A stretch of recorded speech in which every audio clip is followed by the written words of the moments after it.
this video or you gotta sign up to the $1,500 course. All right, thanks for watching. See you guys next time. Bye-bye.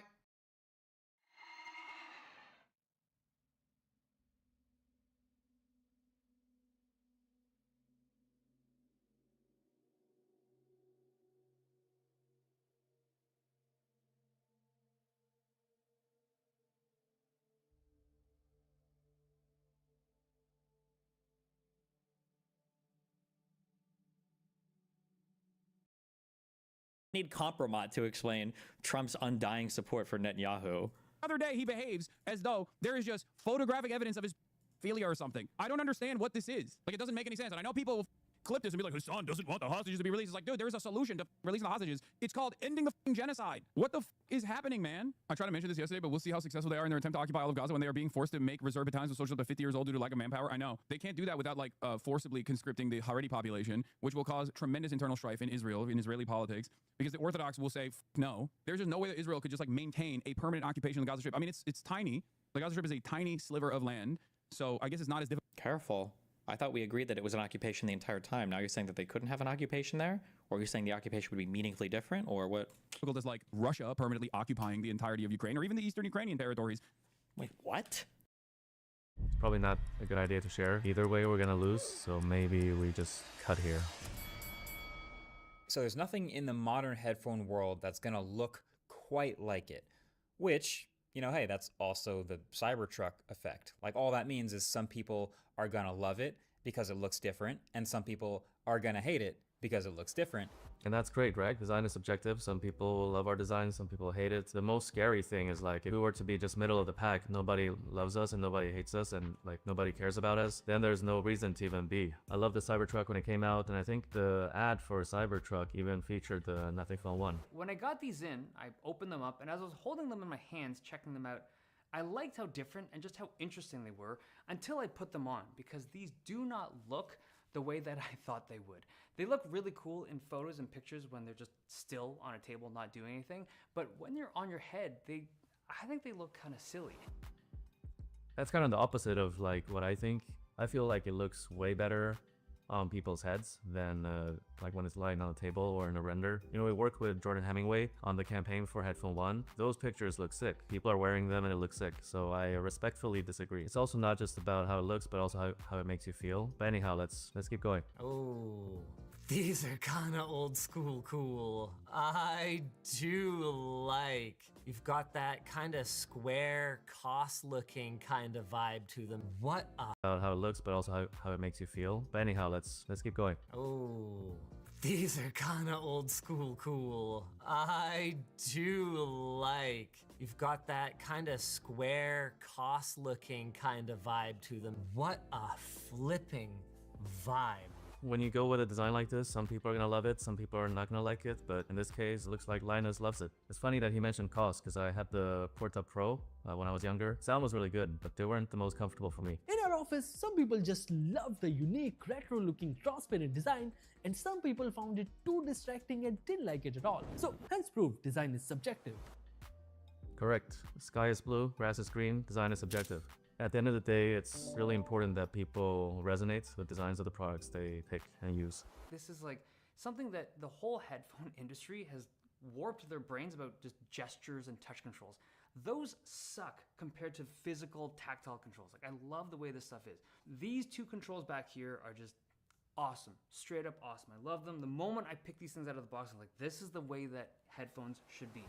Yeah, 100%. When we build products and we have these ideas and we test them, some of them work and some of them don't work, but everything we do and all the feedback we get then goes into informing the future roadmap. Everybody went like hyper minimalist to a point where it's hard to use the product and confusing to use the product. It'll be fun to see whether other people copy us now. Instead of utilizing the learnings, research, data, and results from 2 years of working with the audiophile community, which they have received for free or at minimal cost, and which has given them a tremendous reputation amongst the audiophile community, they decided to not follow that path.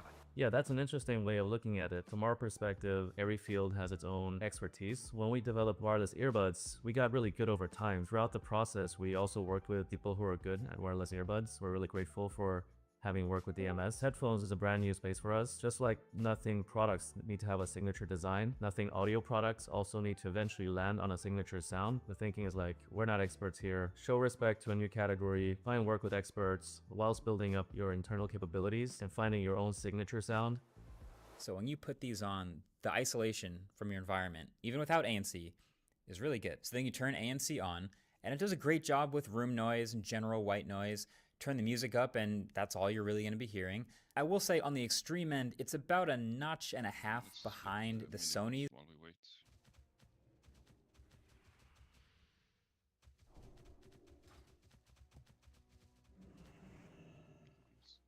Taking a long walk.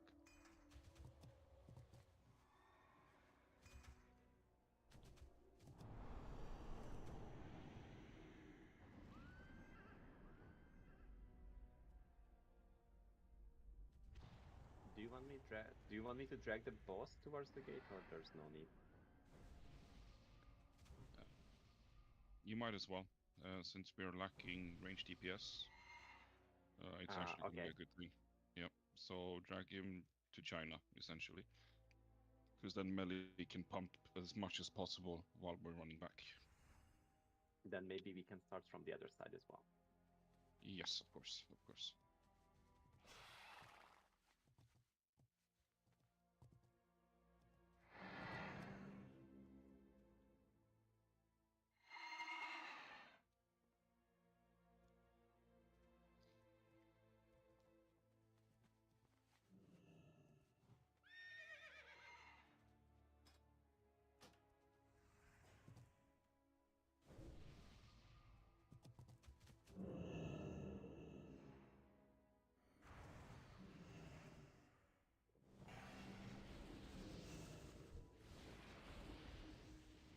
There's the count.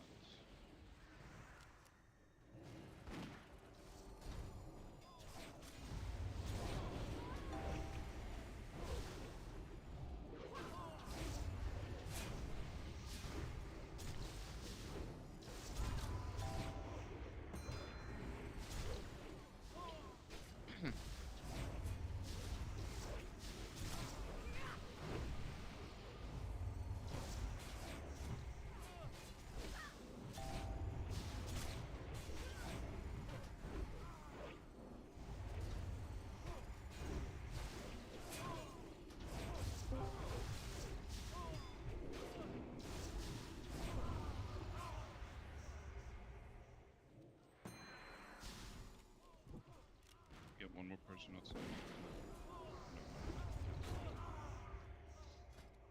No.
ANC, I could still hear some plain engine noise on my flights where I'd never hear that through the Sonys, but it's definitely not a deal breaker. If the Sonys are an A+, these are a B+. You know, on one hand, it's really crazy, right? Like, we're just a couple of years old as a company, but we're being compared with some of the best products, no matter if it's on the smartphone side or the headphone side. B+ is a solid score for the first gen product in a new category. These sound really good considering the price point. These are $299, and if these were like a 9, let's say, XM6s, I'd give these like a 7.5, maybe even an 8, which is amazing, again, considering the price point. I'm super happy about how things have gone. This is a first generation product, and looking at the reviews, they're more positive than we expected. We had a lot of discussion around the price. Probably not a good idea to share. Either way, we're gonna lose. We had a lower price that we then increased. People are gonna be pissed off. Or if we had a higher price that we decreased, people are gonna think something's wrong with the product. So maybe we just cut here. So depending on who you are, you might experience the base as anywhere from within the desirable range to measurably above the desirable range. But no matter who you are likely to notice a dip in the upper treble just below 10,000 hertz. And depending on who you are, you might notice a pretty unpleasant spike just above 10,000 hertz. In a nutshell, they're not very flat. I'm not sure most of our users would base a purchase decision on this, and I've seen a lot of traders and their reviews have this graph, but I've also noticed that everybody's graph looks a little bit different, so maybe there's like a difference in how people measure it to varying degrees of accuracy. I can flip into advanced mode where I have a full parametric EQ. What this allows me to do is select more than just, whatever the default frequency points are and turn them up and turn them down, but I can even adjust the width of that adjustment as well as the exact frequency. That is very customizable. This seems to be a feature that a lot of our users really like, simple EQ or advanced EQ with QR code sharing. Curious to why our competitors haven't copied us here yet. Maybe it's because the audio companies are quite slow. Actually, our community made a web version of the Nothing X app, so you can just log into that website on the browser and you can still change all the settings on your Nothing products. DMS, give me your QR code. Good gravy. That's what you have. It's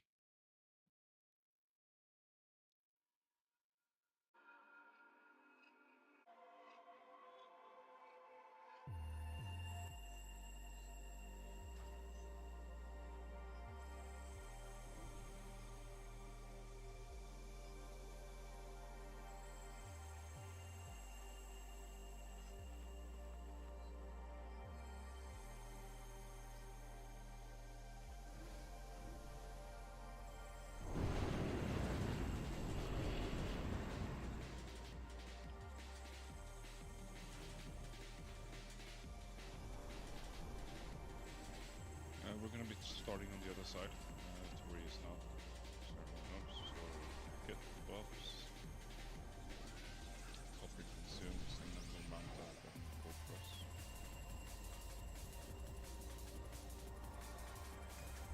Please do not auto it.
Don't kill Karkov, don't kill Karkov.